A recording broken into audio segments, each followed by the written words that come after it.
Welcome, everybody, for another episode of Michael Manavian Rants on YouTube.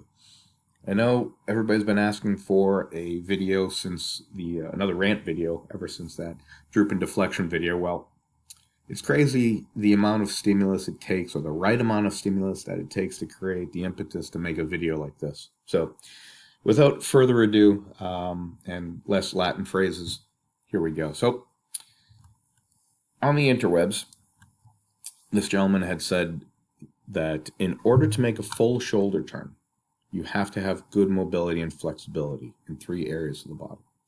In order to make a full shoulder turn. Now, words matter to me.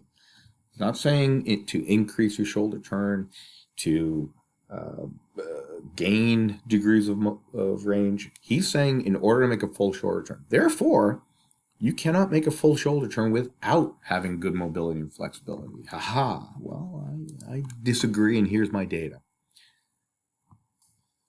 This is a page taken out of Dr. Vernon Brooks's book. In more in basically says your brain dictates how you move. Your brain dictates your range of motion, and how brain dictates your range of motion, how mobile you are within that range. Your brain dictates how you move your muscles. Your brain dictates how you should move. So the motor drive is indicated as preceded the generation of an idea for the behavior. So you have to have an idea of what the behavior has to be. In other words, your motor program is based off the understanding of what the task is, not if you have range of motion or not. So the only thing screens do is show you how well you do a screen. They have no correlation to a golf swing. So this golfer came in, he's in the mid-50s, and we're going to go through some of his horrible screens here. This is his deep squat. You'll notice that his knees buckle and he doesn't have very much depth. He can barely sit down in a chair. He ends up falling into the chair. So that was the deep squat. We'll run through these very quickly. Here's the shoulder rotation in the horizontal plane. So about 85 degrees to his right, and I think it was a little bit more on his left. It was 100-ish to his left. Here is his toe touch. Can't come close to touching his toes. Here's the back bend. Pretty good extension there. Now he's overweight. He definitely needs to lose a few pounds. Here's his attempt at trying to stand with one leg up for 5 seconds. A little bit of a fumble. Fail, fail, fail, fail. All these tests are not, he's not passing any of these. Here's the one that the external rotation of the shoulder with the scapula. He's not a specimen, let's put it that way. Here's the one I want to see. Lateral flexion. He's got about 35 degrees there. Now the other way, he's got about 50 or so, 51 degrees, so he's not symmetrically turning.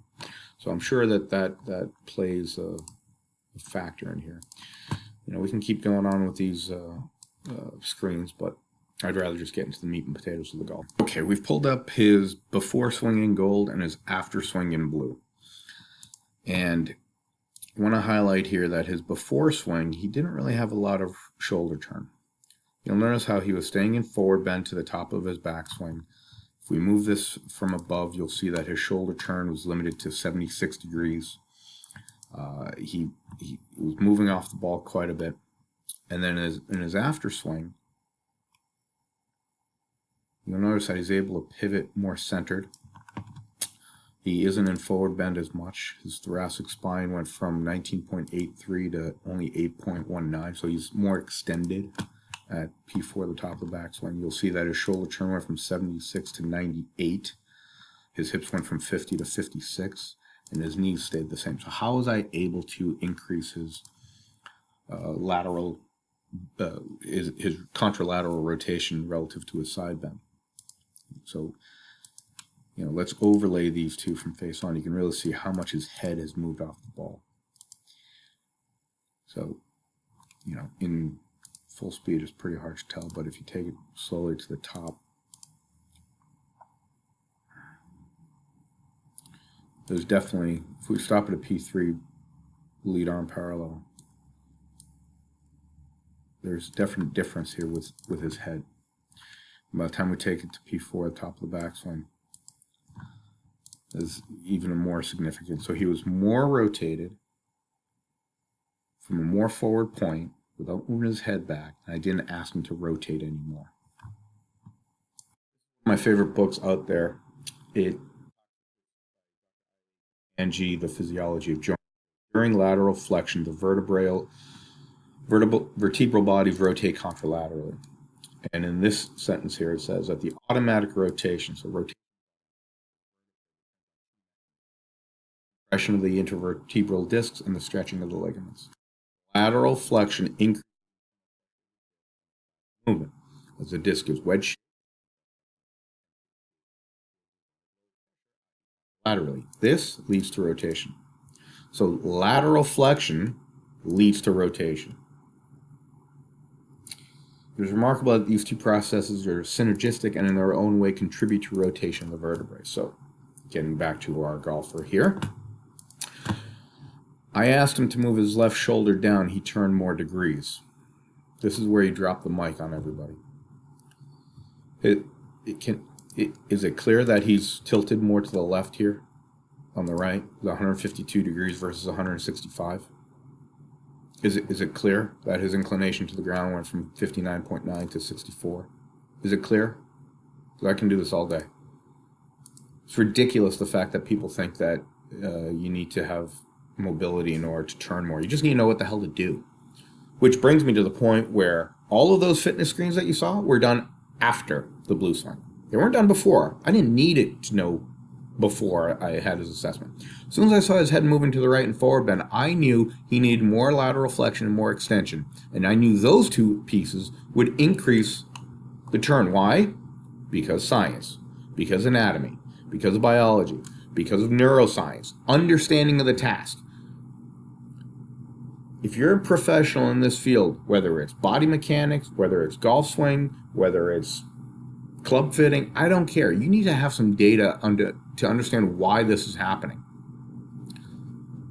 So telling people that they need to increase their mobility for the sake of making a shoulder turn is nonsense.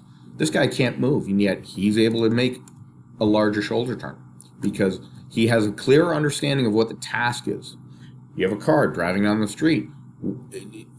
He could easily turn the wheel to the left and go down the cliff, but he's not, because he has an understanding of the task that the road goes straight. Same thing here. As soon as this guy understands how not to crash the car, he'll drive it straight. So that's it for me today.